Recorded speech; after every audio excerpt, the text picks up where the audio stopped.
Death is a disease. It infected my brother Chris. My hypothesis, there's a cure.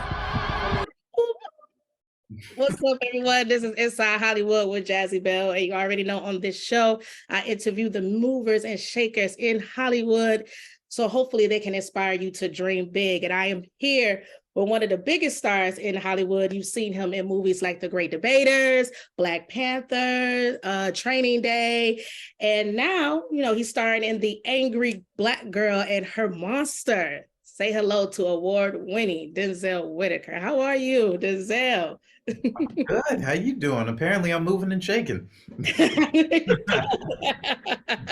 Officially moving and shaking. You've been moving and shaking for a long time. You've been consistently working. I want to say haven't skipped a beat, not a year since 2001, 2004. So congratulations. Thank you. Listen, I can't take any credit for that. Thank you to God. Thank you that I still get to do what I get to do. You know what I mean? So I'm grateful for it. Thank you. Absolutely. You're so welcome. Now, I know you've been asked this question many of times, but I have to ask it for the people that don't know, especially for my audience in particular. Any relation to Denzel Washington? Zero. Whitaker. Zero relation. I know. It's funny because when we did the Great Debaters press tour, I swear to you, there was one day where we had I don't know, some absurd number, like 60, 70 interviews. And that was the one question that was consistent throughout. Yeah. No. But no relation to them. Incredible people, incredible performers. Learned a lot from them. And yeah, hats off to them. They really paved the way. For sure. Hats off to your parents. I mean, I guess it was officially told to you by your parents that you were named after the Denzel Washington, correct? Yeah, so it's interesting because for the longest my mom tried to deny it. And then it's funny because Denzel came up to me and he was like, you're named after me, right? I was like, I'm not. And he's like, no, by pronunciation alone, you are named after me. And if you know the story of him and his father, they share the same name. And he was like, no. Everybody calling you Denzel, that is me. So it was really funny. But yeah, named after him. And I dig the name. He made it cool. So now I can be Denzel. Absolutely. I mean, he's cool and you're even cooler. So you're walking in some great footsteps. I mean, you're well on your way. So now let's talk The Angry Black Girl and Her Monster, a horror film inspired by Mary Shelley's Frankenstein, but with a Black experience twist. I'm loving it. It's such a great film. Talk to me about this film and why you say, you know what, I have to be a part of it. Sure. Particularly that it's all about Bomani's vision. Bomani really has crafted such a wonderful story here that yes, even though it has the roots of Frankenstein, it's subtle. It's not overt. It's not solely about the monster. It's really about social issues that we face culturally within our own communities. It's really about dealing with the fact that if society says you're a monster, then you become that. Or you're only what society views you as. And it's challenging that notion that these people are more than what you see on the surface. Particularly for my character, Kango, I mean, when we kind of meet him, he really is almost black and white in a two-dimensional, drug dealer, say for so, somebody in the community, a gangbanger. But we start to peel back those layers and start to understand that, no, he's more nuanced. He's more, of a caring person. And to be honest with you, that's who we are just as people on a day-to-day basis. Society will really judge us one way, but you and I both know, there's plenty of people in our community who, yes, there's a depiction that of them, and there's the humanity that you get to discover about them. And that goes for anybody, That's why stereotypes are kind of dangerous. Yes. I mean, I love that you said that because we are, as human beings, more complex than what you see on the surface.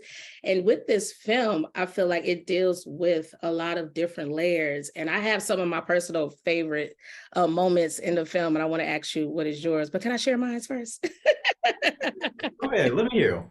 Yeah. So what I loved about the film was parts of the film was that family structure that I saw with the main character, them eating together, arguing at the table, but still with love, reminds me so much of my upbringing. I love the thought-provoking conversations that they would have in this film and challenging our school systems. Those are some of my favorite moments that I grabbed from the film. So for you, what was some of the moments that you loved while shooting this film? Wow. You know what? It's interesting you brought up those two moments. Mhm, Uh, because I truly enjoyed those as well, like watching those in the theater because, my character wasn't present during those moments. mhm, You read it on the page, but the nuance that, say for so, Chad as Donald was able to find, Leia as well, the dinner conversation with Aisha and her mother being involved, and just it's mhm, funny you mention that because the same thing with my god sis and like my mother and stuff like that. We'll have the family cookouts, we'll get into it. There's always that moment where some gets brought up, whether it's family history or whatnot, but you're never gonna leave that house without love. mhm, It's like my parents would always say, like, we'll never go to bed angry at each other. Um, mhm, just because if there's truly love there, you're gonna try to find a way to work through that and find an understanding or a balance or a reset. And that's just real. Like I feel like what Bomani has penned throughout this entire script is just real and reflective of us. right. Going to the school, and even if your child may or may not have said the wrong thing or made the mistake, well, I'm not going to rear you in front of, say for so, an outsider of our community. I'm going to take care of that threat first, and then when we get back home, we can discuss that internally. But we're Mhm, always really protective of what is our outside perspective. I'm mhm, sure you got this conversation as well as I did. Like at a very young age, it's almost like you kind of got to look yourself in the mirror. Your parents got to sit you down and be like, "Hey, you're black, and this yes. is how the world is going to view you." Mm, Um, oh, so I'm just so happy that you know Bomani was able to pin those references to pin that truth as actors being a part of this project, and my contribution and everyone else's contribution, that we got to really bring that to life, and again that's coming across so well. uh, those are favorite moments for me. Another one for me that's really resonant is Kango's conversation with Vicaria about a grain of rice, mhm, um, and really just what that means in terms of like what this cheap resource can be, what it has been not only culturally for us, but so many cultures, but also to the dangers and the plague that's affecting our culture right now, especially when you take into consideration like fentanyl and the problems within our community, that something so small can be so powerful and destructive, mhm. and making that comparison. So I thought that was a really pivotal, nuanced, scene that I was very happy to portray, and Yeah, it's a moment that sticks out to me. I love that. Yes, yes. Now, when it comes to director Bomani J's story, um, you talk so well about him and his pen and how he orchestrated this movie and the messages that he's conveying within this film. How was it working with him, and how did this all come into fruition for you? Because I Yeah. mean, I opened up saying the Great Debaters, Black Panthers. I mean, you up there, like you work with some people, and this is his directorial debut. So you could have your nose up in the air if you wanted to, brother. That's all I was saying. Like I No, no, no, could work with anybody. no. How did that No, come into fruition working with Bomani? for sure. Um, just to be transparent, it was an audition process. It comes across the desk, um, and you take a look at the material. But I started directing back in 2011, and I jumped behind the camera, was really sharpening my own pen, my creative lens and vision. And Right. so I have a deep, deep admiration for anybody who makes film or anybody who is trying to make anything. It is so hard within this industry just to get something off the ground. And yes, while I've been privileged enough to have been in such, monumental titles, Yeah. especially for us, we still fight essentially for the Yeah. roles that we need to be in, and nothing's set in stone. Uh, Yeah. and so, humbly myself, like I'm still not where I want to be. The Right. industry is as treacherous as all outdoors. Right now we're going through a writer strike. So Just the Right. fact that another brother who's passionate about a story, who's been sitting on this since he was 19, he's now in his early 30s, Mhm. and we're similar in age, and that he gets this opportunity from a studio to bring his vision to life. And it's almost like he's also telling our story as a culture. Yep. I would be more than a fool not to be supportive because I could only hope within the same regards when I'm making my own films as a director that I could have that same sort of support and vision from people who I would want in my film. Yeah. Um, and the fact of the matter is, it's Spike Lee said it best. It's hard enough. Excuse my language, but it's an effing miracle just to, get something off the ground. That's the way he sort of phrased that. And very much so. So I want to be as supportive as possible, especially like lifting us up, providing those new voices, especially when there's intention, when there's discernment there, especially when like I could tell immediately when I met Bomani that, he studied the greats, he's done his homework, he's a student of the game. So for me, it was like, oh, this is another brother of mine. I want to be working with you, not just on this, but the longevity of our careers together. So let's go. I love that you said that because obviously I was asking that question in a very jokingly way, but it's true. Oftentimes with people, it's like, well, I work with this person. I don't want to that. But especially when it comes to us and our people, it's just imperative for us to pull each other up in every levels in our careers. So I knew that was going to be an answer, and I'm happy that it was. And that's the type of information that I want to promote. And you're right, people like John Singleton, Spike Lee has talked about it. They were at the height of their careers, winning Oscars, but still wasn't able to fund. Like a Malcolm X was hard to fund. He had to have help from people like Irving Magic Johnson, Bill Cosby, et cetera. So you would think that they wouldn't have a hard time, but it's important for us to really look out for each other for sure. Oh, I mean, and just to kind of chime in on that a little bit more is like at the time when those cats came into the game, that was the world of film. There was so Mm, much more gatekeeping because of just how expensive the medium was. And it's already expensive. I mean, like, when you think about these multi-million-dollar films, and then when you really look at where all of those line items are being, divvied out to, and you just maybe could get your 10% or whatever it is out of the cut of what that film is, yeah. you you put in way more sweat equity than you do walk away with stuff. It's very rare, and there's only like 1% of the 1% who really walk away with like the creme de la creme and the finances that really reap the benefit of what they're putting on screen. But of Right. course, that comes from hard work, and you could see it throughout different values of people within our own culture, and then just different people in general who's been in this space long enough.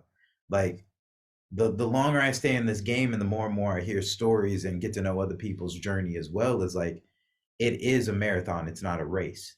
Mm, So you pray that you continue to build with the people around you. And again, for me, what's most important is like you want to give opportunity to our own community as well, but we also want to do the work. We want to help hold ourselves to a high standard and an even higher standard than what's expected of us. So, you know, for that same breath, people might hear this interview and be like, "Oh man, I got such and such. I want you to come work with me." I am going to be a little bit more particular because I want to know, do you respect the craft just like anybody else? Like not to put us on a comparison wheel, but the fairer skin is going to respect the craft to a certain degree, and I think we need to uphold ourselves and our artistry as well to a certain standard. So yes, I'm going to be a little bit more discerning, but at the same time too, if I see one of my brothers or sisters in a position and it's like, oh no, this is very real and you also really respect this, please, how can I be of service? yes. Yes, I love that. Yes. Now, this one of the themes and running themes in the film is death is a disease. And I love that. I really thought about that, really just try to do a deep dive and what that meant for me. And I think about, the senseless violence that oftentimes happens in our communities, you know, diseases like cancer. Most recently, you see people passing away of COVID. And when you think of those things, it seems like our people die at a much higher and alarming rate than others. That's what I kind of got when I heard death is a disease. When it comes to this film and hearing that message, what's the message that you hope people walk away with? Well, I think that's interesting. the perspective that you put on it, um, because some of that truly is just like awareness and knowledge. Mhm, So, particularly thinking about this film and specifically how Vicaria mentions death as a disease, mhm, um, and it spreads like wildfire. It's the way we sort of look at the scope of Angry Black Girl and a Monster.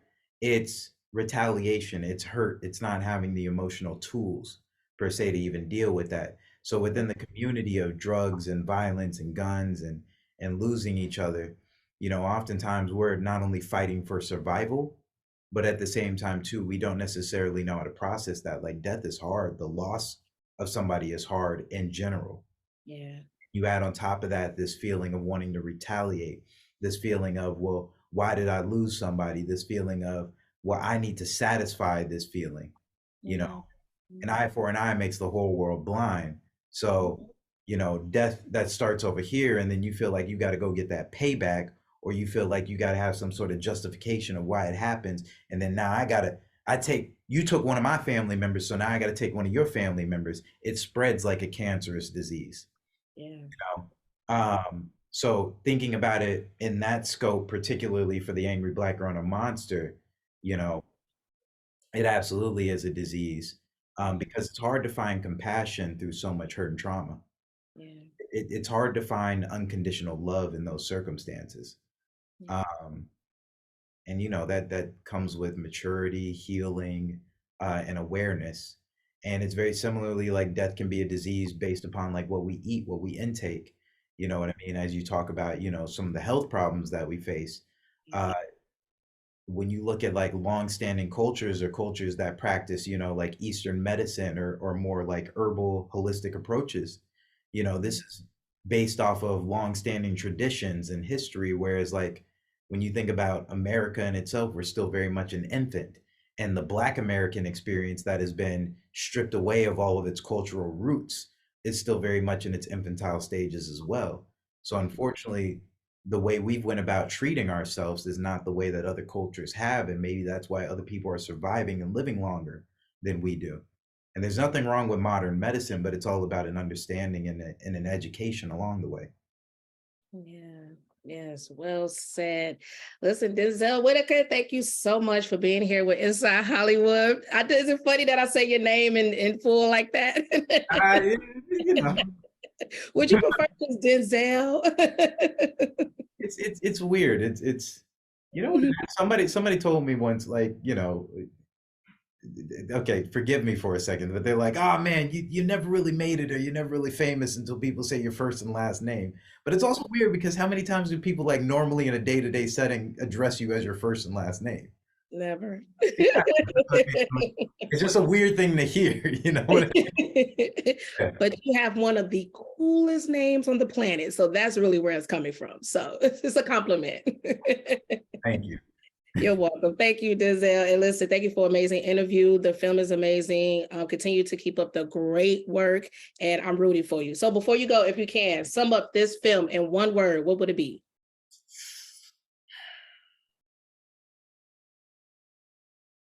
Challenging.